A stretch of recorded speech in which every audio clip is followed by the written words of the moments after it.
Good morning, hello my dear students, welcome back to my class. Myself Saloni Singh और हम कर रहे हैं surface chemistry. This is lecture number 2।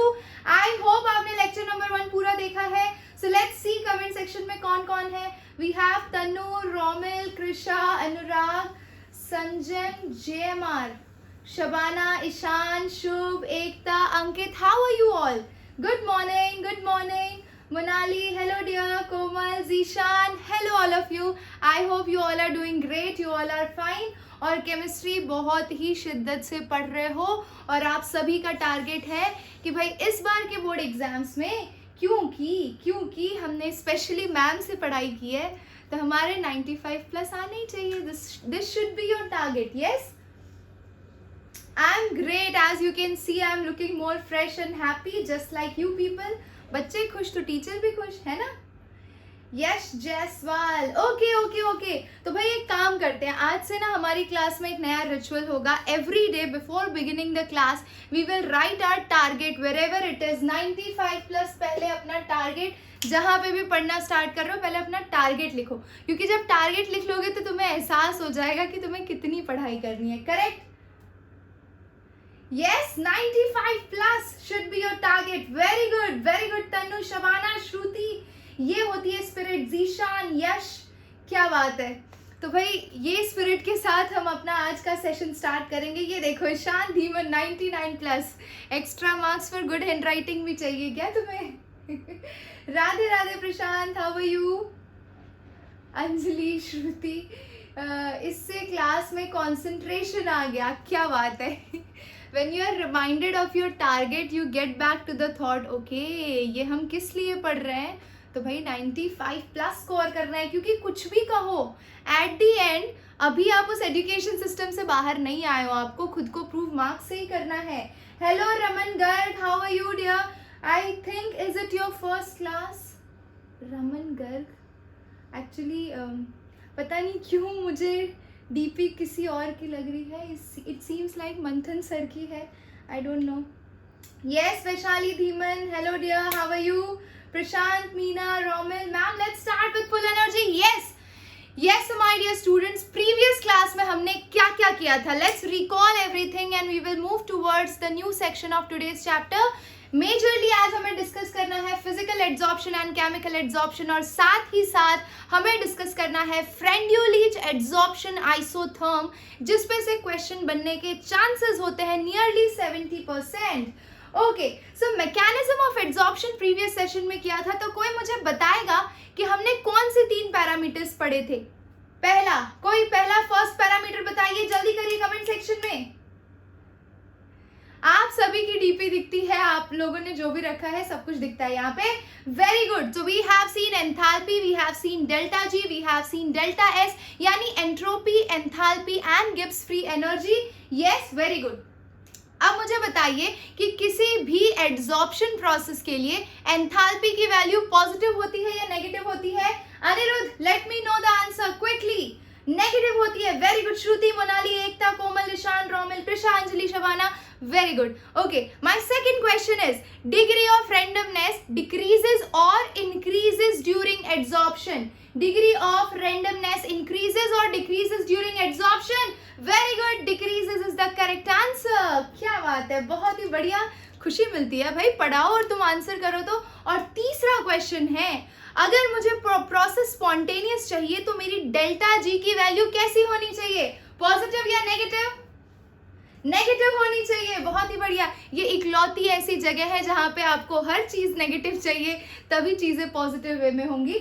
चलिए, बहुत ही बढ़िया. तो अगर मुझे डेल्टा जी की वैल्यू नेगेटिव करनी है माय डियर स्टूडेंट्स, तो मुझे ये बताइए कि एंथैल्पी हाईली नेगेटिव होगी या लेस नेगेटिव होगी? एंथैल्पी हाईली नेगेटिव होनी चाहिए या लेस नेगेटिव होनी चाहिए? हाईली नेगेटिव होनी चाहिए. Very good. अरे वाह यार, एकदम स्मार्ट हो गया. ठीक है, तो यहाँ तक हमने खत्म किया था. And now we are going to start with physical adsorption and chemical adsorption, जिन्हें प्यार से फिजिकल एड्जॉर्प्शन को फिजिजॉर्प्शन भी बोला जाता है. ये लिख लीजिए, टाइप्स ऑफ एड्जॉर्प्शन है. ठीक है, types of adsorption, and we are studying the first case physical adsorption. हम साथ साथ में कंपैरिजन भी कर लेंगे ताकि उसके लिए हमें अलग से लिखना ना पड़े. Okay, yes, very good. तो इसको बोलते हैं आप physisorption and this is known as chemisorption. Chemisorption, ठीक है, बोथ मीन्स द सेम। ये टर्म यूज करो या ये टर्म यूज करो या ये, बोथ मीन्स द सेम। बहुत ही बढ़िया। चलिए तो फर्स्ट पॉइंट डिस्कस करते हैं। फिजिकल एड्सॉर्प्शन में बच्चा पहला प्रॉपर्टी हम लेंगे स्पेसिफिसिटी। स्पेसिफिसिटी पे डिस्कस करेंगे दोनों को, ठीक है। अब देखिए स्पेसिफिसिटी क्या होती है, फिजिकल एड्सॉर्प्शन क्या होता है, केमिकल एड्सॉर्प्शन क्या होता है।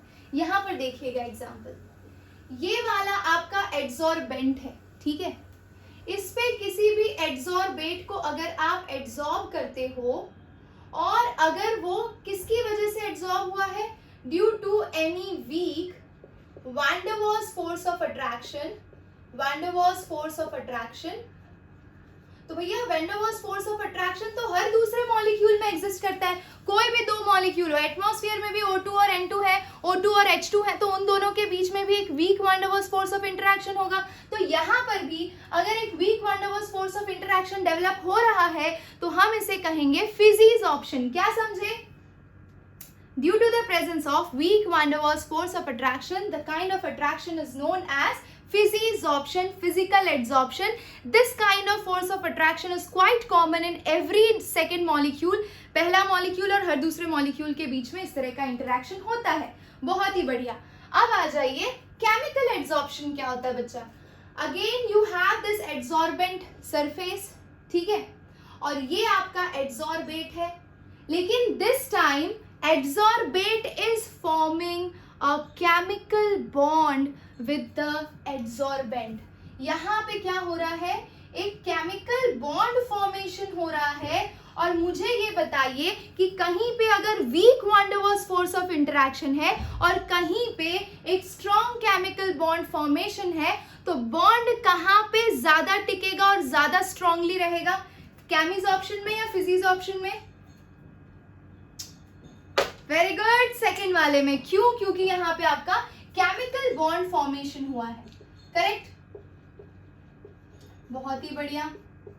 तो भाई ये इनका पहला पॉइंट हो गया। फिजिकल एड्सॉर्प्शन क्या है, केमिकल एड्सॉर्प्शन क्या है। तो स्पेसिफिसिटी से पहले काम करते हैं, इनकी डेफिनेशन लिख लेते हैं।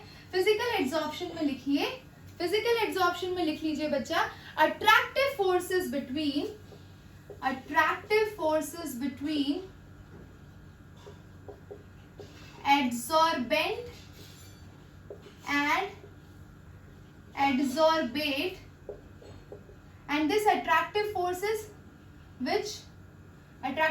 between adsorbent and adsorbate, and that attractive force is a weak van der Waals force, ठीक है। adsorbate is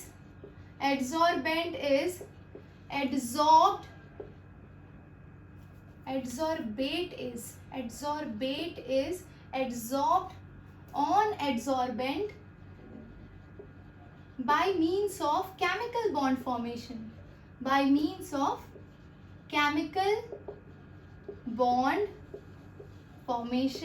correct. तो फर्स्ट पॉइंट सबको क्लियर है? एब्सोल्युटली एकदम क्रिस्टल क्लियर, किसी भी तरह का कंफ्यूजन बिल्कुल नहीं होगा, I know that. Second point पे आते हैं, हम करेंगे डिस्कस इनकी स्पेसिफिसिटी, करेक्ट। आ जाइए specificity, second point. Okay, yes, specificity. अब देखिए, तो भाई फिजिकल एड्सॉर्प्शन में अगर मान लीजिए आपके पास चारकोल है, तो चारकोल की क्या कोई कैटेगरी है कि वो इसी तरह के पोल्यूटेंट को एब्जॉर्ब करेगा? वो तो किसी को भी जनरली एब्जॉर्ब कर लेता है, समझ रहे हो। उसका कोई स्पेसिफिक कंडीशन नहीं है कि अगर एड्सॉर्बेंट का सरफेस ऐसा है तो यही वाला एड्सॉर्बेट इस पे एड्सॉर्ब होगा। It's not specific, it carries out adsorption in general. For example, अगर मैं स्पॉन्ज की बात करूं, कहाँ गया मेरा प्यारा वाला स्पॉन्ज? ये देखिए, कल की क्लास में देखा था हमने, यस। तो भाई ये स्पॉन्ज स्पेसिफिक नहीं है। ये स्पॉन्ज एड्सॉर्प्शन किन किन चीज़ों का करता है? ये इंक का एड्सॉर्प्शन करता है, चाहे इंक आपकी ब्लू कलर की हो, रेड कलर की हो, ऑरेंज, येलो, किसी भी कलर की हो, चाहे वाटर हो उसको भी एब्जॉर्ब करेगा, मिल्क हो उसको भी एब्जॉर्ब करेगा, किसी भी लिक्विड सब्सटेंस को एब्जॉर्ब करेगा, करेक्ट है ना। तो इसे क्या बोलेंगे, ये स्पेसिफिक नहीं है, lack of specificity is there, simply इसका पर्पस है एब्जॉर्प्शन कैरी आउट करना, करेक्ट। तो ये चीजें या इस तरह के एब्जॉर्प्शन को आप फिजिकल एब्जॉर्प्शन में कहेंगे। Physical absorption is basically not very specific on the kind of absorbent which is absorbing a particular type of absorbent. खत्म, सिंपल। थोड़ा कंफ्यूजिंग है, बेंट और बेट बोलते वक्त थोड़ा टंग स्लिप हो सकता है, तो वो चीजें ध्यान रखनी है आपको एग्जाम में, ठीक है। वहीं पे अगर केमिकल एब्जॉर्प्शन में आ जाओ, तो केमिकल एब्जॉर्प्शन में इमेजिन करो जितने भी केमिकल रिएक्शन होते हैं, पार्डन 1 मिनट, चलो चली गई, ठीक चली गई, कोई बात नहीं। Yes, so what I was, ऐसा और किसी के साथ होता है, सिर्फ मेरे साथ हो रहा है। आ रही है, जा रही है, कोई बात नहीं। Yes, listen carefully what I was saying. Okay, so what I was saying is बच्चा केमिकल एब्जॉर्प्शन के अंदर स्पेसिफिसिटी बहुत हाई होती है। अब किसी भी नॉर्मल केमिकल रिएक्शन को याद करिए, हेबर्स प्रोसेस, अमोनिया की सिंथेसिस, उसके अंदर जो भी कैटलिस्ट यूज होता है, ध्यान से देखिएगा, यहां पर अगर मैं लिखती हूं N2 + 3H2 gives 2NH3, ठीक है।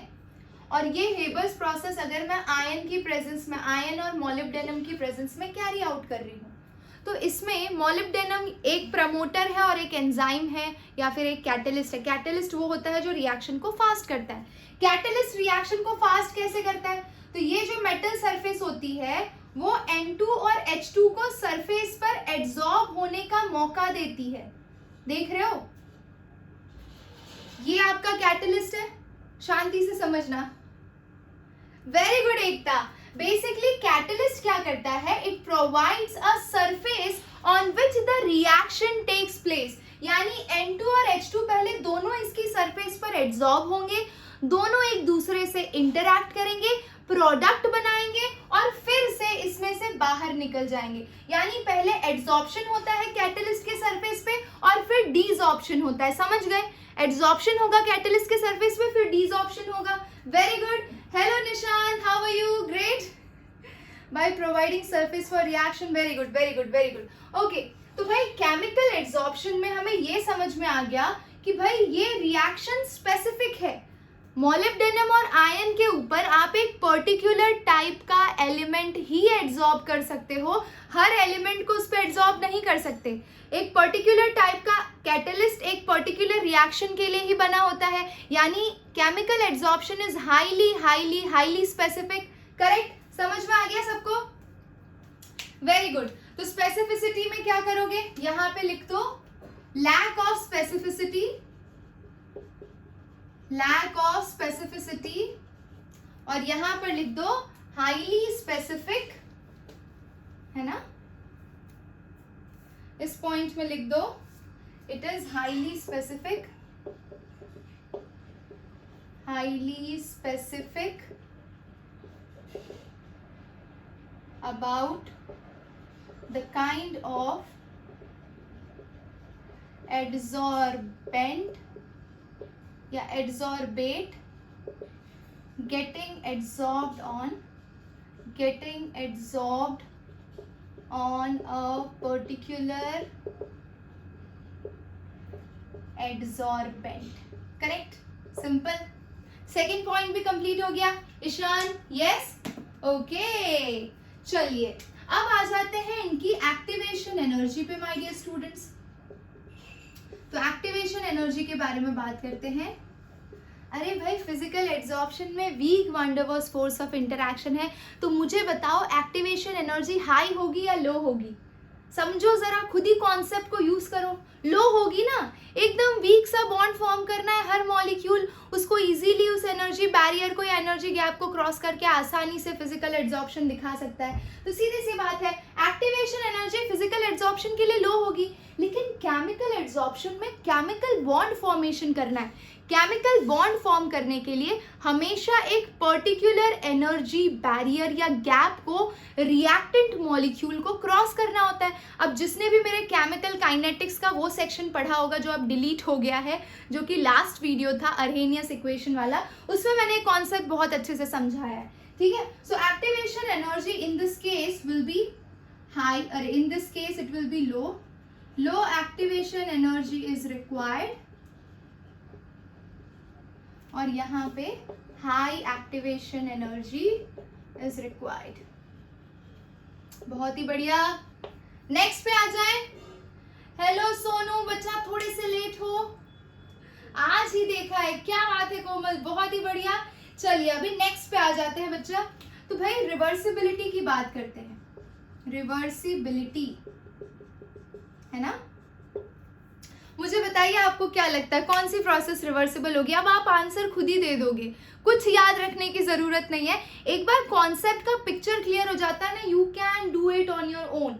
रिवर्सिबिलिटी की बात करोगे, फिजिकल एड्जॉर्प्शन कैसा होगा?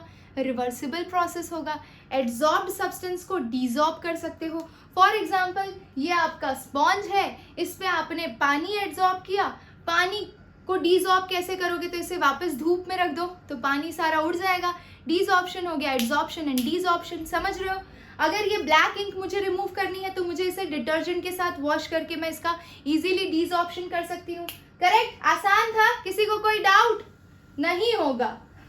डाउट तो बिल्कुल नहीं होगा, बहुत ही बढ़िया। चलिए आ जाइए। So it can be reverse and can not be reverse, it is reversible in nature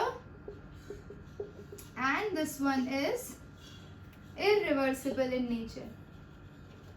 क्यों ये irreversible है भाई? अरे भाई बॉन्ड ब्रेक करना इज अ डिफिकल्ट थिंग, आपको अगेन एक केमिकल प्रोसेस कैरी आउट करनी पड़ेगी उस बॉन्ड को तोड़ने के लिए, तो ये एक तरह का इररिवर्सिबल प्रोसेस है।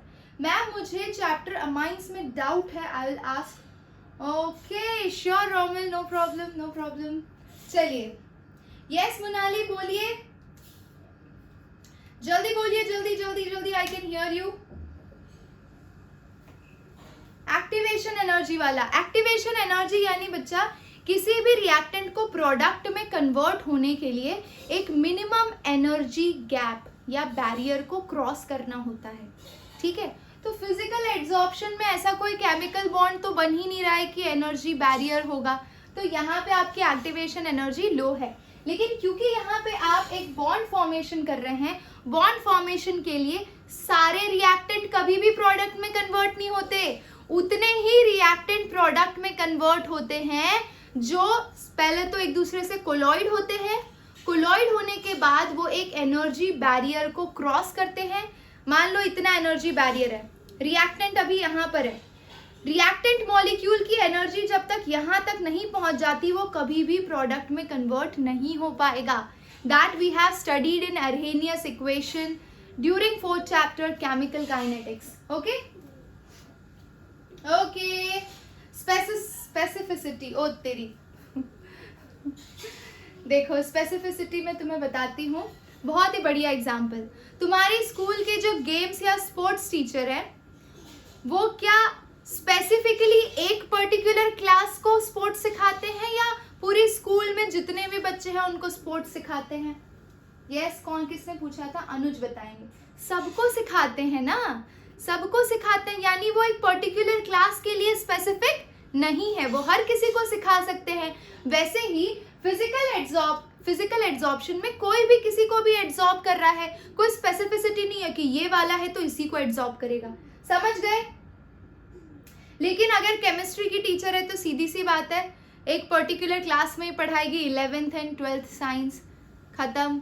तो यहाँ पे मैं क्या हूँ, मैं एक स्पेसिफिक क्लासेस में ही पढ़ा सकती हूँ, क्योंकि उसके पीछे की क्लासेस में केमिस्ट्री है ही नहीं, तो पढ़ाऊंगी कहाँ से, समझ गए ना।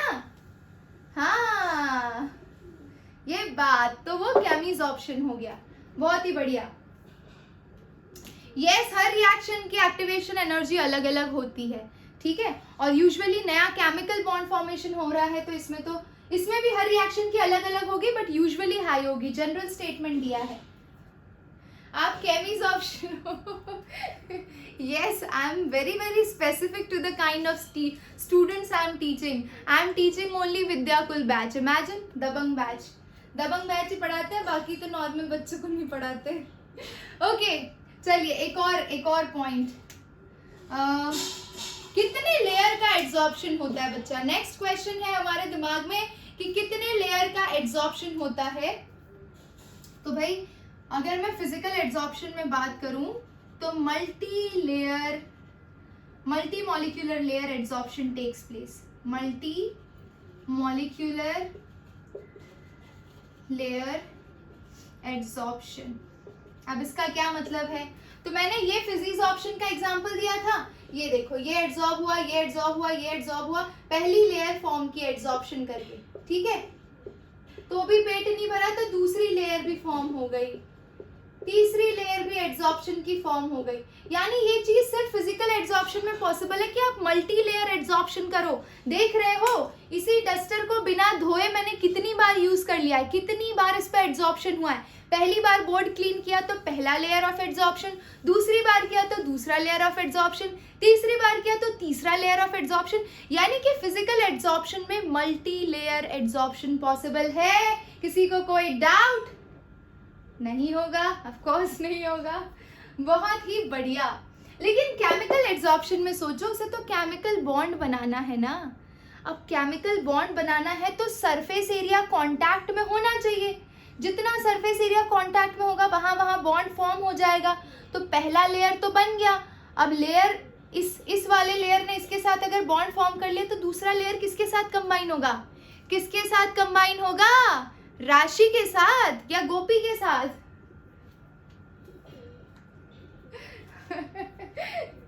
यस, तो भैया केमिकल एड्सॉर्प्शन में एक ही लेयर पॉसिबल है, दूसरा या तीसरा लेयर एड्सॉर्ब ही नहीं हो सकता। किसके साथ एड्सॉर्ब होगा? इनको अटेंशन चाहिए, एड्सॉर्बेंट को भी, एड्सॉर्बेट को भी। ये जब तक कड़ी एक दूसरे से भिड़ा नहीं लेते तब तक शांति से नहीं बैठते।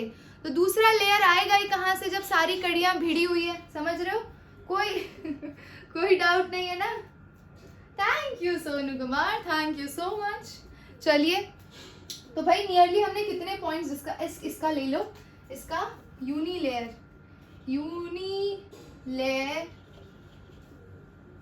या uni molecular layer adsorption, uni molecular layer adsorption खत्म। ओके, बहुत ही बढ़िया। अब इसमें और क्या पॉइंट रह गए? तो एक इन जनरल पॉइंट है, एक्चुअली वो सिमिलैरिटी है। सिमिलैरिटी क्या है कि एड्सॉर्प्शन सरफेस एरिया के बढ़ने के साथ एक्सटेंट ऑफ एड्सॉर्प्शन बढ़ता जाता है, भले ही वो फिजिकल एड्सॉर्प्शन हो या केमिकल एड्सॉर्प्शन हो। कहने का मतलब ये है कि अभी हाँ, enthalpy is also there Ekta. Yes, enthalpy I will take. So this is the surface, correct? This is the surface. मैंने सोचा था मैं ये पूरा सेशन डिजिटल बोर्ड पे लूंगी तो मुझे पॉइंट्स लिखने नहीं पड़ेंगे, वो ऑलरेडी डिस्प्लेड होंगे। But as you can see corona, okay, corona भी एड्सॉर्प्शन फैसिलिटी पे ही चल रहा है ना। What do you say? हाँ, temperature is also there, pay attention. हाँ, तो मैं क्या बता रही थी? What I was teaching you बच्चों? Multilayer adsorption, uni molecular layer adsorption. इसके बाद में कुछ स्पेसिफिक पॉइंट, हाँ, सरफेस एरिया। सरफेस एरिया जितना ज़्यादा होगा एक्सटेंट ऑफ एड्सॉर्प्शन उतना ज़्यादा होगा। भैया सरफेस एरिया देखो, ये फिलहाल सरफेस एरिया ऐसा है। अगर मैं इसी स्पॉन्ज को 10-12 टुकड़ों में तोड़ दूं, समझ रहे हो, 10-12 टुकड़ों में तोड़ दूं, तो पहले ये ऐसा था, इस सरफेस पे एड्सॉर्प्शन कर रहा था। अब अगर इसे मैंने 10-12 टुकड़ों में तोड़ दिया, पहले ये अपने इधर के पोर्शन में एड्सॉर्प्शन कर रहा था, अब इसका भी इधर वाला पोर्शन होगा, इसका भी इधर वाला पोर्शन होगा, इधर वाला पोर्शन होगा। समझ रहे हो? सरफेस एरिया बढ़ जाएगा, हर छोटे छोटे मॉलिक्यूल का खुद का सरफेस एरिया आ जाएगा, और सरफेस एरिया बढ़ेगा तो एक्सटेंट ऑफ एड्सॉर्प्शन बढ़ जाएगा। समझ गए? तो ये सिमिलैरिटी थी। ओके, एक और एंथैल्पी ऑफ एड्सॉर्प्शन ले लेते हैं। Enthalpy of adsorption, last point we can write. तो बच्चों फिजिकल एड्सॉर्प्शन में enthalpy of adsorption is low. Enthalpy of adsorption is low, nearly -20 to -40 kilojoule per mole के आसपास होता है डेल्टा एच की वैल्यू। लेकिन वहीं पे अगर केमिकल एड्सॉर्प्शन में जाते हो तो enthalpy of adsorption is high, nearly like I can write -200 to -400 kilojoule per mole. आपकी टेक्स्ट बुक में 400 की जगह 480 लिखा है। सो एक नॉर्मल रेंज बताई गई है कि 200 से 400 गुना, देख रहे हो इनिशियली इसका कितना है 20 से 40, ये 100 गुना ज्यादा है उससे। समझ गए? मैम तोड़ने से तो कम होगा ना, ये पॉइंट समझ नहीं आया। मोनाली, जब भी सरफेस एरिया बढ़ाते हैं बच्चों, जब भी किसी चीज को ब्रेक करते हैं तो उसका सरफेस एरिया बढ़ता है, इसीलिए हम उसे छोटा करते हैं। जब चीजें बड़ी होती है तो उसका खुद का लेंथ, ब्रेड्थ एंड हाइट होता है, ठीक है? जैसे स्पॉन्ज का खुद का लेंथ, ब्रेड्थ और हाइट है। लेकिन अगर मैं इसे 4 स्क्वायर पार्ट्स में डिवाइड कर दूं तो हर एक स्क्वायर पार्ट का खुद का लेंथ, ब्रेड्थ एंड हाइट होगा और उसकी वजह से सरफेस एरिया इंक्रीज हो जाएगा, ठीक है? नेचर ऑफ गैस पर कैसे डिपेंड करता है सब बताती हूँ यार, टेंशन मत लो। ये पॉइंट सारे नोट डाउन कर लो, मुझे बाकी के पॉइंट्स लिखने के लिए ऊपर का इरेज करना पड़ेगा। और एग्जाम में अगर 5 मार्क का आया तो सब लिख डालियो, ठीक है? 3 मार्क का आया तो मैक्सिमम 6 पॉइंट्स लिख के आना। अब तो यार तुम लोगों को याद हो गया होगा, कहीं से कोई दिक्कत नहीं होनी है, ठीक है? ले लो फोटो, खींच लो जल्दी। Very good, done. जल्दी है क्या? 9 से 12 हो गया बच्चों। 6 मार्क्स में ये आएगा। वाह, रॉ में 6 मार्क्स का क्वेश्चन ही कहाँ होता है, अब वो जमाना गया है ना। चलिए तो we are going to erase this one. Please avoid all these songs. Actually बहुत वाहियात गाने गाती हूँ मैं, मुझे सॉन्ग्स के लिरिक्स याद नहीं रहते तो मैं खुद की लिरिक्स इन्वेंट करती हूँ on the spot according to the music. So basically I am a lyricist also, lyrics लिखती हूँ कुछ नया इन्वेंट होता है। चलो आ जाओ, ये भी इरेज कर लेते हैं, इसका क्या जरूरत है। रोमिल की तो सारी खुशियों पे पानी फिर गया। Thank you so much. हमेशा वैंडरवॉल्स ही होगा क्या? मोनाली, वीक वैंडरवॉल्स फोर्स में dipole induced dipole, hydrogen bonding, London dispersion force, ये 4 तरह के फोर्सेस आते हैं, ठीक है? तो weak van der Waals force is just a name of attractive force. इसके अंडर में 4 टाइप होते हैं जो हमने 11th स्टैंडर्ड में 5th चैप्टर में पढ़ा है, ठीक है? एंथैल्पी नेगेटिव होना यानी हीट इवॉल्व हुई है, रिलीज हुई है, प्रोसेस एक्सोथर्मिक है, कल की क्लास में किया था निरुद्ध। ओके, चलिए आगे बढ़ते हैं। Next we are going to see temperature factor. आपका physical adsorption my dear students, physical adsorption ये टेम्परेचर के साथ पहले बढ़ता है फिर घटता है। So it increases with temperature initially and then start decreasing अब ऐसा क्यों होता है वो भी मैं आपको बताऊंगी। Chemical adsorption, it increases with increase in temperature. This point, इसके लिए मुझे इक्विलिब्रियम का आपको ली चैटलियस प्रिंसिपल समझाना पड़ेगा। मैं अभी 5 मिनट में ये पॉइंट कवर करती हूँ। पहले हम लास्ट पॉइंट ऑफ डिफरेंस लिख लेते हैं। एक और पॉइंट रह गया है कि हाँ, किस तरह के सब्सटेंस इजीली एड्सॉर्ब होते हैं, यानी कि नेचर ऑफ एड्सॉर्बेट, है ना।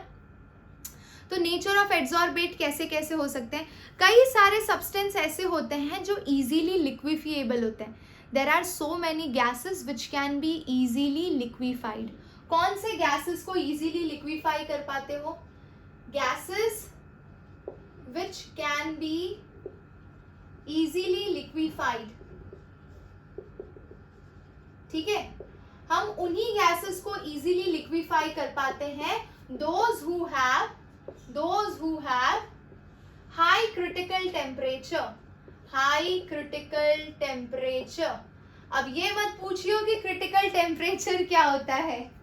यस, तो जिनका क्रिटिकल टेम्परेचर हाई होता है वो इजीली गैसेस लिक्विफाई होते हैं. Critical temperature is the maximum temperature up till which a gas can show its liquid state. ठीक है, तो that is known as critical temperature. जिसका क्रिटिकल टेम्परेचर हाई होता है वो गैसेस इजीली लिक्विफाई होती हैं, और जो गैसेस इजीली लिक्विफाई होती हैं वो इजीली सरफेस पर एड्सॉर्ब होती हैं.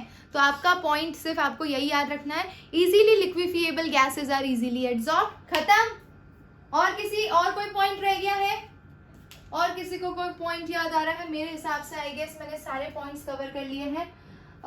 Yes, can we revise once सारे points? Let's check out. First point, their definition. Weak van der Waals force of interaction, chemical bond formation. Second point, enthalpy पे चले जाते हैं. तो यहाँ पे एंथैल्पी लो होगी, यहाँ पे एंथैल्पी हाई होगी. ये प्रोसेस रिवर्सिबल है, ये प्रोसेस इरिवर्सिबल है. यहाँ पर एक्टिवेशन एनर्जी लो है, यहाँ पर एक्टिवेशन एनर्जी हाई है. देन वी हैव ये नॉन स्पेसिफिक है और ये हाईली स्पेसिफिक होता है. Then you can come to temperature. तो it increases initially with temperature, then decreases, and it always increases with increase in temperature. Yes, easily liquefiable gases are easily adsorbed. The same thing comes here also true. Easily liquefiable gases can be easily adsorbed. And last point, adsorption. Here multi-layer adsorption and here unilayer adsorption takes place. So I hope all the points are covered. Surface area वाला point दोनों के लिए common है, यानी कि similarity में आता है, वो डिसिमिलैरिटी में नहीं आता है. तो सरफेस एरिया दोनों ही केसेस के लिए with increase in surface area any kind of adsorption increases, either it is physical or it is chemical. खत्म. ओके, अब टेम्परेचर फैक्टर पे आते हैं. कंफ्यूजिंग पॉइंट है, ली चैटलियर्स प्रिंसिपल का एक ही फैक्टर है जो हल्का सा आपको कंफ्यूजिंग लगेगा, बाकी सारे एकदम जोरदार वाले हैं. तो चलिए ये लास्ट पॉइंट लिख लीजिए. Easily liquefiable gases are easily adsorbed. Same चीज गोज हियर ऑल्सो, तो हम इसको डिफरेंस की तरह नहीं ट्रीट करेंगे, कोई दिक्कत नहीं है. ओके, चलिए आ जाइए, इसीलिए मैंने लास्ट पॉइंट नहीं लिखा था. Let's come to this Le Chatelier's principle and understand this point which is quite important. Okay, सारे गिफ्ट तुम्हें ही कैसे मिलते हैं? चलिए यहाँ ध्यान दीजिए. तो ये कंपोनेंट ए है, ये कंपोनेंट बी है, ये कंपोनेंट सी है आपका, और ये कंपोनेंट डी है. बहुत ही इंपॉर्टेंट चीज समझाने जा रही हूँ. आप थोड़ी सी मस्ती कम कर दो और यहाँ ध्यान दे दो, नहीं तो समझ नहीं आएगा. पहली बार ही ध्यान से सुन लोगे तो समझ में आ जाएगा. ठीक है, ये आपका रिएक्टेंट है. रिएक्शन मान लीजिए एक्सोथर्मिक है, फ्रंट साइड में जाते हैं तो रिएक्शन एक्सोथर्मिक है फॉरवर्ड डायरेक्शन में, यानी कि लेफ्ट ये रिएक्टेंट है और अगर ये प्रोडक्ट है तो आपका एंथैल्पी यहाँ पर नेगेटिव है. बट अगर मैं रिएक्शन ऑपोजिट डायरेक्शन में लेती हूँ, C plus D is getting converted to A plus B, तो एंथैल्पी आपकी पॉजिटिव है. ठीक है, ठीक है. अब देखो, according to Le Chatelier's principle क्या बोलता है ली चैटलियर्स प्रिंसिपल? एकदम सिंपल भाषा में समझाऊं तो देखो, मेरे पास तराजू है. तराजू तो पता होगा. अरे तराजू तो पता है कि नहीं है? तराजू जिस पे वजन करते सब्जी का, पुराने टाइम वाला. डिजिटल वेट बैलेंस की बात नहीं कर रही मैं. हाँ, very good. Beam balance, very good. Okay, तो तराजू पे क्या होता है बच्चा, आपने एक साइड पे वजन रखा है, ठीक है। अब एक साइड पे वजन रखा है तो तराजू नीचे हो जाएगा और ये वाला हिस्सा आपका ऊपर हो जाएगा। यहाँ पे वजन रखा है तो ये नीचे है। तो मुझे इस चेंज को बैलेंस करने के लिए दूसरी साइड पे वजन रखना पड़ेगा, यानी इस साइड पे वजन रखना पड़ेगा ताकि ये दोनों बैलेंस हो जाए। समझ रहे हो? यस।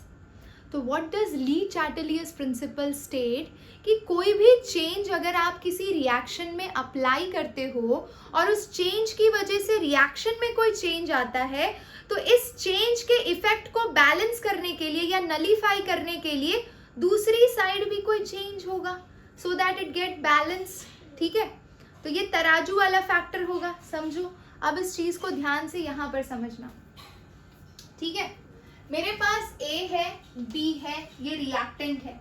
रिएक्शन एक्सोथर्मिक है, यानी फॉरवर्ड डायरेक्शन में हीट एनर्जी रिलीज हो रही है। ठीक है, अब मेरे पास दो तरीके हैं, मैं टेम्परेचर बढ़ा सकती हूं या टेम्परेचर घटा सकती हूं। सुनो ध्यान से, पहला फैक्टर लेते हैं। रिएक्टेंट तुम्हारा A एंड B है, अगर वो C और D में कन्वर्ट हो रहा है और प्रोडक्ट साइड पे हीट इवॉल्व हो रही है, तो क्या हमें प्रोडक्ट को हीट सप्लाई और ज्यादा करना चाहिए? क्या हमें प्रोडक्ट को और ज्यादा हीट सप्लाई करना चाहिए? बिल्कुल नहीं करना चाहिए भैया, यही तो आपका चेंज है। ये तराजू का वो हिस्सा है जो हीट की वजह से ऑलरेडी गर्म है। समझ रहे हो? तो उसको और गर्म करने का क्या मतलब है? हमें तो उसके इफेक्ट को नलीफाई करना है ना। समझ रहे हो? Okay, yes. तो हमें इसके इफेक्ट को अगर नलीफाई करना है तो मैं क्या करूंगी? टेम्परेचर बढ़ाऊंगी या टेम्परेचर घटाऊंगी? बहुत ही बढ़िया, ये बात बड़ी खुशी मिल रही है। डिक्रीज करोगे, वेरी गुड। तो भाई यहाँ पे आप टेम्परेचर डिक्रीज करोगे अगर आपको रिएक्शन को फॉरवर्ड डायरेक्शन में लेकर जाना है तो। समझ गए? यानी कि ये A and B will only get converted to C and D if the reaction is exothermic. You should decrease the temperature, और vice versa भी बोल सकते हैं कि अच्छा, अगर मैं इसी सिचुएशन में टेम्परेचर बढ़ा दूं तो क्या होगा? If I instead of decreasing the temperature, if I increase the temperature, what will happen? What will happen? सोचो सोचो सोचो। हीट इंक्रीज हो जाएगा ना, तो अब वो किधर एस्केप करने की कोशिश करेगा? किधर एस्केप करने की कोशिश करेगा? समझो इशारों को।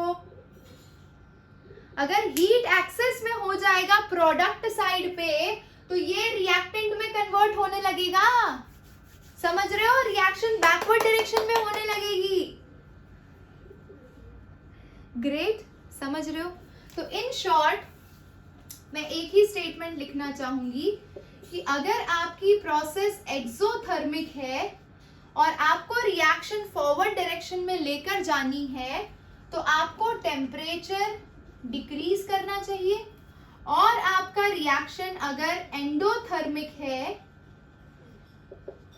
तो आपको टेम्परेचर इंक्रीज करना चाहिए।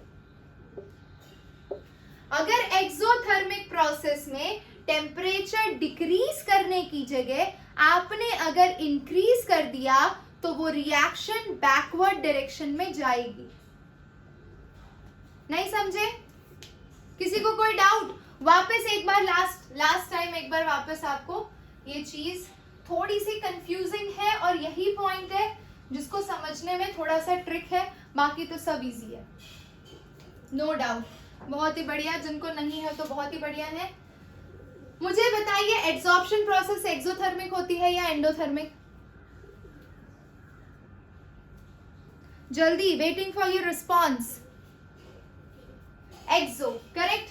तो अगर प्रोसेस एक्सोथर्मिक है, यानी कि A अगर एड्सॉर्बेंट है और B एड्सॉर्बेट है और वो C प्रोडक्ट दे रहे हैं and delta H is negative, product side पे ऑलरेडी हीट है, तो मुझे टेम्परेचर बढ़ाना चाहिए रिएक्शन को फॉरवर्ड में ले जाने के लिए, या टेम्परेचर घटाना चाहिए, डिक्रीज करना चाहिए? तो आप टेम्परेचर डिक्रीज करेंगे तब रिएक्शन फॉरवर्ड डायरेक्शन में जाएगी, क्योंकि ये इफेक्ट को हमें नलीफाई करना है, तभी रिएक्शन फॉरवर्ड डायरेक्शन में जाएगी। ठीक है, that is in accordance to the Le Chatelier's principle. Same चीज अगर मान लीजिए यही रिएक्शन मैंने टेम्परेचर बढ़ा के की होती, तो टेम्परेचर भी बढ़ रहा है, प्रोडक्ट साइड पे ऑलरेडी हीट है, इतना सारा हीट अगर रिएक्टेंट साइड पे जाएगा तो वो उसे अनस्टेबल करेगा और वो फटाफट उस इफेक्ट को नलीफाई करने के लिए रिएक्शन को बैकवर्ड डायरेक्शन में शिफ्ट करेगा। तो टेम्परेचर बढ़ाने पे reaction will shift in backward direction, correct?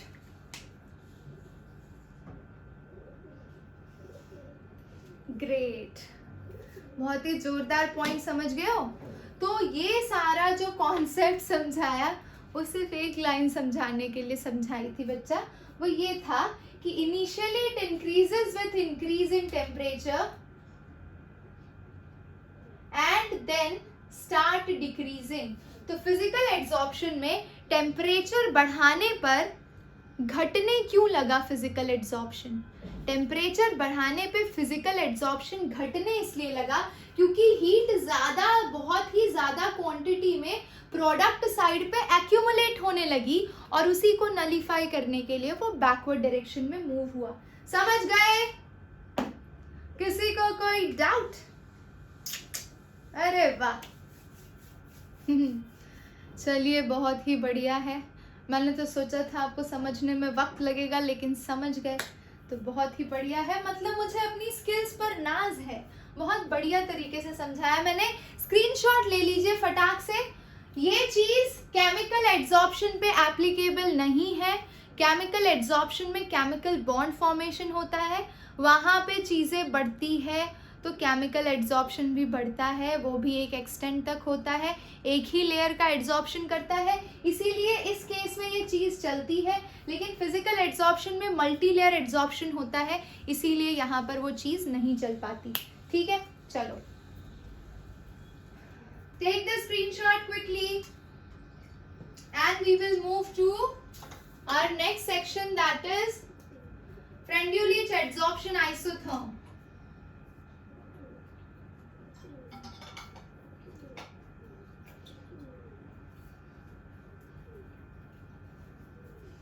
Done? Okay, very good.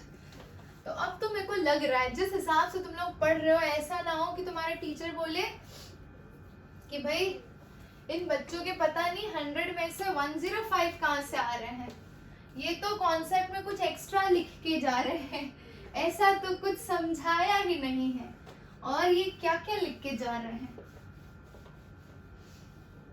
चलिए आ जाइए।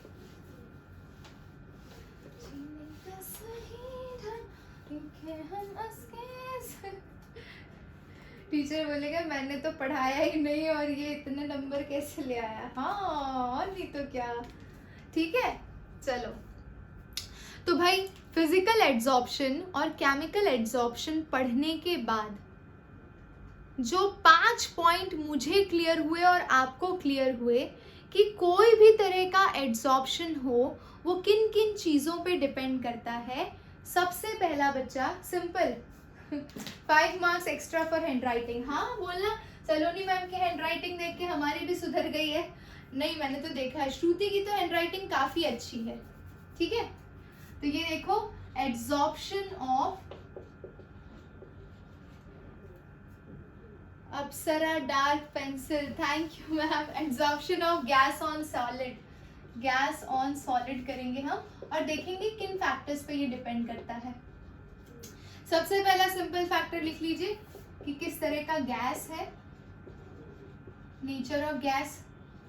दूसरा फैक्टर लिख लीजिए nature of adsorbent, nature of adsorbent. तीसरा फैक्टर लिख लीजिए आप प्रेशर लिख लीजिए। हाँ प्रेशर पे भी डिपेंड करता है, प्रेशर। चौथा लिख लीजिए टेम्परेचर। पांचवा लिख लीजिए एक्टिवेशन एनर्जी। ठीक है, और सरफेस एरिया। इन फैक्टर्स पे डिपेंड करता है, सिंपल फैक्टर्स है। किस तरह का गैस है, तो nature of gas easily liquefiable gases है तो इजीली एड्सॉर्ब होंगे। नेचर ऑफ एड्सॉर्बेंट यानी जिस सरफेस पर एड्सॉर्ब हो रहा है वो सॉलिड सरफेस कैसा है। प्रेशर, यूजुअली एड्सॉर्प्शन, प्रेशर बढ़ने के साथ एड्सॉर्प्शन बढ़ता है, यही फैक्टर को हम इलैबोरेट करेंगे अब फ्रेंड्यूलिच एड्सॉर्प्शन आइसोथर्म में। ठीक है, ठीक है, ओके। और टेम्परेचर में तो आपको पता ही चल गया, with increase in temperature initially increase होता है, देन डिक्रीज होता है, and that varies according to physical and chemical adsorption. Activation energy usually high होती है if it is chemical, you know all the points, अब किसी भी पॉइंट में कोई कंफ्यूजन नहीं है। We will move to this point जो हमने डिटेल में डिस्कस नहीं किया, दैट इज प्रेशर। तो प्रेशर के साथ चीजें कैसे वैरी करती है, वैशाली धीमन आ जाइए। तो बच्चा यहाँ पे लिख लो एड्सॉर्प्शन आइसोथर्म, एड्सॉर्प्शन आइसोथर्म, ठीक है। आइसोथर्म यानी आपने यहाँ पर टेम्परेचर कांस्टेंट रखा है, ठीक है। अच्छा, स्पेशली 1909 में हमारे फ्रेंड्यूलिच ने ये एड्सॉर्प्शन आइसोथर्म दिया था, इसीलिए फ्रेंड्यूलिच एड्सॉर्प्शन आइसोथर्म भी कहा जाता है इसे। And according to him this isotherm gives the relation between extent of adsorption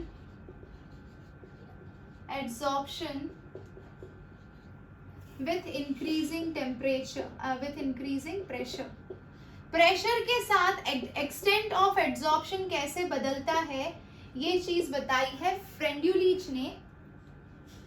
ऐसे सरफेस एरिया ज्यादा होगा तो एक्सटेंट ऑफ एड्सॉर्प्शन ज्यादा होगा। शबाना, सरफेस एरिया हमने ऑलरेडी डिस्कस कर लिया है। यस शबाना, कोई डाउट? ऐसे is your surface area, okay. Let's come to this point, we will take red, yellow, orange. ये देखिए एक्स, एम एंड पी, तीन चीजें हम यूज करने वाले हैं। अब एक्सटेंट ऑफ एड्सॉर्प्शन को मेजर करने के लिए कि भाई इस स्पॉन्ज के ऊपर कितनी क्वांटिटी में इंक डिपॉजिट हुआ है, तो मान लो x quantity of adsorbate is getting adsorbed on m mass of adsorbent. यानी ये आपका स्पॉन्ज है और स्पॉन्ज का मास कंसीडर कर लीजिए m है। इस m मास के स्पॉन्ज पे x amount of adsorbate adsorb हुआ है, तो एक्सटेंट ऑफ एड्सॉर्प्शन हम डिनोट करते हैं x by m से, where x by m denote the extent of adsorption and P represents pressure, correct? Okay, yes, P stands for pressure। अब मैं इसका ग्राफ प्लॉट करने जा रही हूँ, ठीक है।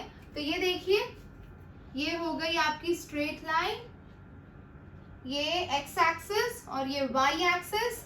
x पे हम ले लेते हैं प्रेशर एंड y पे ले लेते हैं x by m, यानी कि एक्सटेंट ऑफ एड्सॉर्प्शन। अब हमने पहले एक्सटेंट ऑफ एड्सॉर्प्शन को स्टडी किया 273 केल्विन टेम्परेचर पे, तो ये कुछ ऐसा दिखा। थोड़ा टेम्परेचर बढ़ाया तो ऐसा मिला ग्राफ, और थोड़ा टेम्परेचर बढ़ाया तो ऐसा मिला ग्राफ, ठीक है। तो भाई यहाँ पे एक चीज कंसिस्टेंटली आप ग्राफ को स्टडी करना आना चाहिए। ये ले लीजिए 273 केल्विन, ये 244 केल्विन, ठीक है। ऐसे आपने टेम्परेचर बढ़ाया, ठीक है, ओके। ये ले लीजिए 295 समथिंग, ओके, वेरी नाइस। तो बच्चा यहाँ पे एक चीज ऑब्जर्व कर रहे हो, extent of adsorption is initially increasing with increase in pressure. देखो ये, फिर ये कंडीशन देखो, फिर ये कंडीशन देखो। आप क्या बोल सकते हो कि x/m जिस रेट से बढ़ रहा था उसी रेट से p बढ़ रहा था, या फिर प्रेशर बढ़ रहा था तो x/m बढ़ रहा है, प्रेशर बढ़ रहा है तो x/m बढ़ रहा है, प्रेशर बढ़ रहा है तो x/m बढ़ रहा है। यानी प्रेशर के साथ साथ आपका एक्सटेंट ऑफ एब्जॉर्प्शन इंक्रीज हो रहा था। Correct, correct, very good, very good. लेकिन एक प्रॉब्लम आई, बढ़ रहा था, बढ़ रहा था, बढ़ रहा था, लेकिन एक टाइम के बाद it became constant, straight line आ गई, यानी सैचुरेशन रीच हो गया। एक पॉइंट के बाद कितना भी प्रेशर बढ़ा लो, एड्सॉर्प्शन पे कोई फर्क नहीं पड़ता। समझ गए? यस, एक टाइम के बाद वो कांस्टेंट हो जा रहा है। Initially normal pressure, medium pressure रख रहे हो तो वो इंक्रीज हो रहा है, लेकिन एक एक्सटेंट के बाद, एक एक्सटेंट के बाद वो वैल्यू कांस्टेंट हो जा रही है। समझ रहे हो? यानी कि इससे सबसे पहला ड्रॉबैक मैं बताती हूँ फ्रेंड्यूलिच एड्सॉर्प्शन आइसोथर्म का, कि ये बहुत हाई प्रेशर पे एड्सॉर्प्शन को प्रिडिक्ट नहीं कर पाता है। ये आपके फ्रेंड्यूलिच एड्सॉर्प्शन आइसोथर्म का ड्रॉबैक है। कॉन्सेप्ट समझाने से पहले ही मैंने इस थियोरी का ड्रॉबैक बता दिया। ठीक है, इट्स 295, यस 295 लिखा है मैंने, हाँ करेक्ट।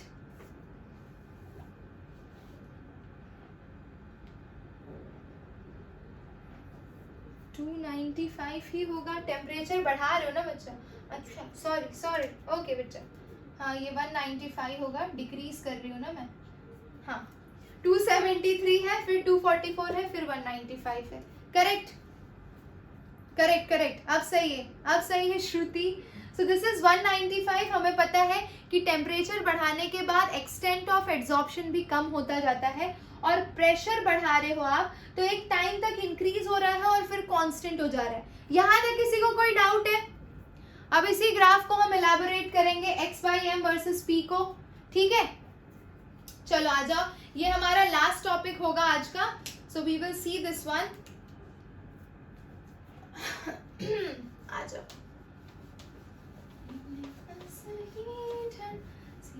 हम इसकी सारे ज़माने जान पहचाने ये है दूर। यस, क्या रिपीट करना है एकता? बच्चा देखो, दो चीजें बताई यहाँ पर मैंने। x/m is denoting the extent of absorption, p is denoting the pressure change। Pressure increase हो रहा है तो एक्सटेंट ऑफ एड्सॉर्प्शन इंक्रीज हो रहा है to certain limited range of pressure. Pressure बहुत ज्यादा हाई कर दिया आपने तो एक्सटेंट ऑफ एड्सॉर्प्शन कांस्टेंट हो जाएगा, या फिर हम बोल सकते हैं एक सैचुरेशन पॉइंट रीच हो जाएगा। ठीक है, और ये टेम्परेचर्स क्या डिनोट कर रहे हैं? अगर मैं एक ही ग्राफ बनाऊं, क्योंकि मैंने लिखा है टेम्परेचर कांस्टेंट है, तो एक कांस्टेंट 273 केल्विन के टेम्परेचर पर आपने x/m को p वर्सेस के साथ प्लॉट किया तो ये ग्राफ मिला। 244 केल्विन पे आपने प्लॉट किया तो ये ग्राफ मिला, और 195 पे प्लॉट किया तो ये ग्राफ मिला। आपको यहीं से अंदाजा लग जा रहा है कि भैया टेम्परेचर डिक्रीज होने पे एड्सॉर्प्शन आपका इंक्रीज हो रहा है, और प्रेशर इंक्रीज करने पे एड्सॉर्प्शन इंक्रीज हो रहा है, लेकिन only till a limited range of pressure. After reaching a saturation point it becomes constant. Okay, अब हम इसका लॉग वाला पार्ट लेंगे। ठीक है ईशान, आज की क्लास लाइफ टाइम तक नहीं भूलोगे। क्या बात है, धन्यवाद बालक।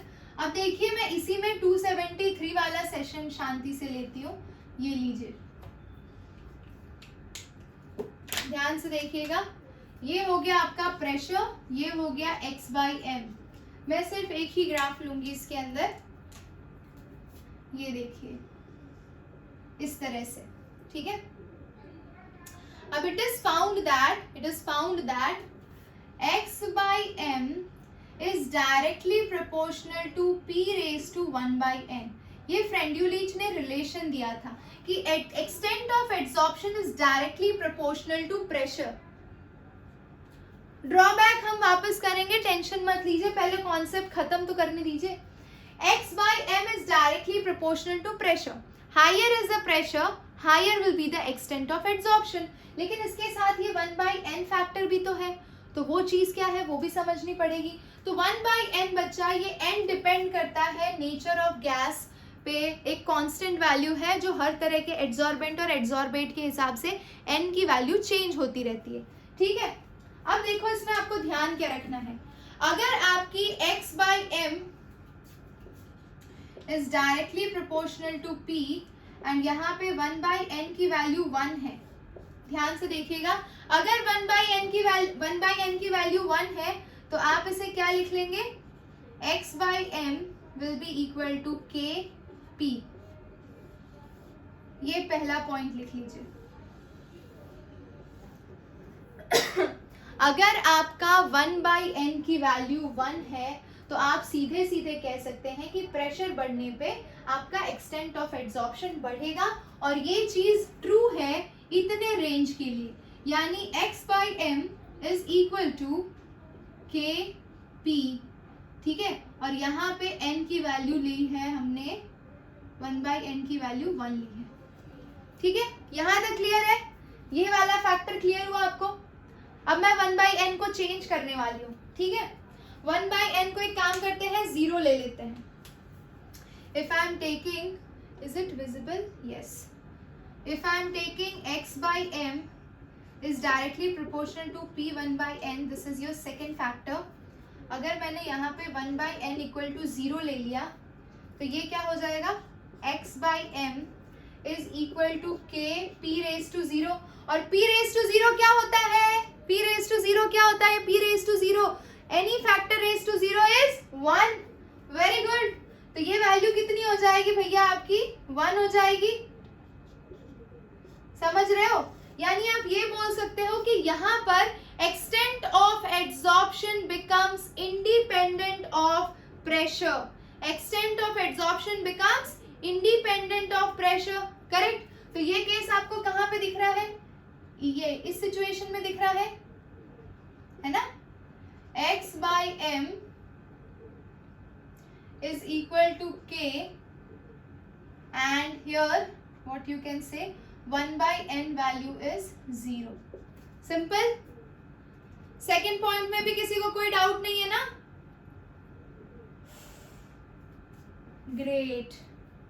चलिए, तो ये 2 फैक्टर हो गए, यानी आपकी वैल्यू किसके बीच में होनी चाहिए, 1 और 0 के बीच में है, 1 है या फिर 1 और 0 के बीच में है तो ये बढ़ेगी, और ये अगर 1/n 0 हो गया तो वो क्या हो जाएगा, खत्म, ठीक है। तो ये कब खत्म हुआ, at very high pressure, at very high pressure saturation is reached, saturation is achieved। And अगर मैं बहुत लो प्रेशर रखूं तो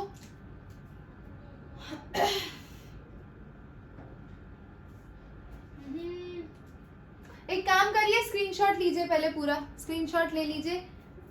जीशान क्या हुआ, अच्छा डाउट नहीं है ऐसा बोल रहे हो ना, डाउट है ऐसा तो कोई नहीं है ना,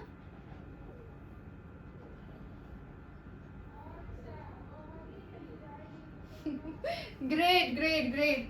तो भैया अब तुम लोगों से एक क्वेश्चन है, लास्ट क्वेश्चन। अब आप लोगों से इतना ध्यान से समझे हो तो मुझे ये बताओ कि 1/n की वैल्यू 1 कब होगी, लो प्रेशर पे या हाई प्रेशर पे। 1/n की वैल्यू 1 कब होगी, लो प्रेशर पे या हाई प्रेशर पे। वेरी गुड, लो प्रेशर पे। ये चीज हो रही है लो प्रेशर पे, तो इधर लो प्रेशर है 1। ये दोनों चीजें समझ में आ गई, तो बस अब क्या करना है, सिंपल सी चीज है, हमें ये पता चल गया कि x/m is directly proportional to p raise to 1/n, यानी x/m is equal to kp raise to 1/n at moderate pressure, है ना। मॉडरेट प्रेशर होगा तो आप ये रिलेशन अप्लाई करते हैं, सिंपल है, ठीक है।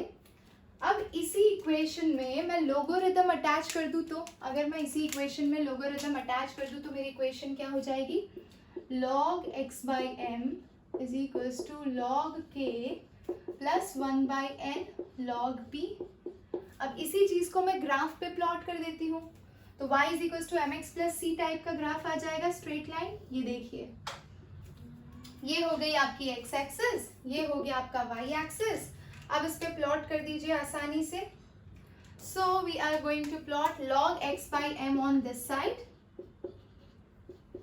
इधर प्लॉट कर लीजिए log p, है ना। और ये देखिए ग्राफ ऐसे जाएगा, है ना। और ये वाला सेक्शन आपका इंटरसेप्ट होगा यानी कि log k, और इसका जो स्लोप होगा वो आपको वैल्यू देगा 1/n की। खत्म। तो भाई ये हो गया आपका पूरा कॉन्सेप्ट फ्रेंड्यूलिच एड्सॉर्प्शन आइसोथर्म का। और इसका सबसे मेजर लिमिटेशन क्या है बच्चा, तो यहाँ पे आप लिमिटेशन भी लिख लीजिए, लिमिटेशन ऑफ, और आप यू कैन से ड्रॉबैक, तो it is not applicable at high pressure, है ना। अगर प्रेशर बहुत ही ज्यादा हाई है तो ये लॉ आपका एप्लीकेबल नहीं होगा। और अगर ये लॉ एप्लीकेबल नहीं होगा तो किस कंडीशन में एप्लीकेबल नहीं होगा, जब आपका 1/n वैल्यू 0 होगा at very high pressure. So in that case this law is not applicable, यानी बहुत हाई प्रेशर पे जाने पर आप प्रिडिक्ट नहीं कर सकते कि एक्सटेंट ऑफ एड्सॉर्प्शन क्या हो रहा है माय डियर स्टूडेंट्स, ठीक है। अच्छा, तो भाई ये जो पूरा केस देख रहे हो आप, ये किसके लिए है, ये है एड्सॉर्प्शन के लिए। किसका एड्सॉर्प्शन, गैस का सॉलिड पे एड्सॉर्प्शन। बट इसी तरह अगर मैं इसको इमेजिन करूँ कि ये सॉलिड सरफेस है तो इस पर लिक्विड भी तो एड्सॉर्ब हो सकता है। अगर लिक्विड एड्सॉर्ब होता है तो इक्वेशन सेम रहेगी, बस प्रेशर की जगह कॉन्सेंट्रेशन आ जाएगा माय डियर स्टूडेंट्स, और बाकी सारी चीजें सेम होंगी, सारे कंडीशन, सारे ग्राफ सब सेम होंगे। So log x by m is equals to log k plus 1/n log c for any concentration c of liquid। तो यहाँ पे c में आपको मोलारिटी लेनी है, यानी जो भी लिक्विड एब्जॉर्ब हुआ है उसका कॉन्सेंट्रेशन लेना होगा, और आप इसमें वैल्यू प्लेस करके वैल्यूज निकाल सकते हैं। k कांस्टेंट होगा, n कांस्टेंट होगा, x आपका एड्सॉर्बेट होगा और m is the mass of adsorbent. So that's how, अगर आपको इस पे कोई न्यूमेरिकल है, वैसे एनसीईआरटी में कोई न्यूमेरिकल आता नहीं है, कॉम्पिटिटिव एग्जाम्स के लिए जाते हैं तो वहां पर आ सकता है। तो ये हो गया everything about my dear students Freundlich adsorption isotherm. Max to max 3 marks का ये क्वेश्चन आता है। और इसी के साथ आज का सेशन हम वाइंड अप करते हैं, मिलते हैं नेक्स्ट क्लास में। नेक्स्ट क्लास में हम स्टार्ट करेंगे कोलॉइड्स, क्योंकि जो कैटलिस्ट है वो हमारे सिलेबस में इस पर्टिकुलर सेशन में, ये इस सेशन 2021 के लिए इंक्लूडेड नहीं है, तो we will go on colloids. So मिलते हैं नेक्स्ट क्लास में। Till then take care, love you all, bye bye, see you.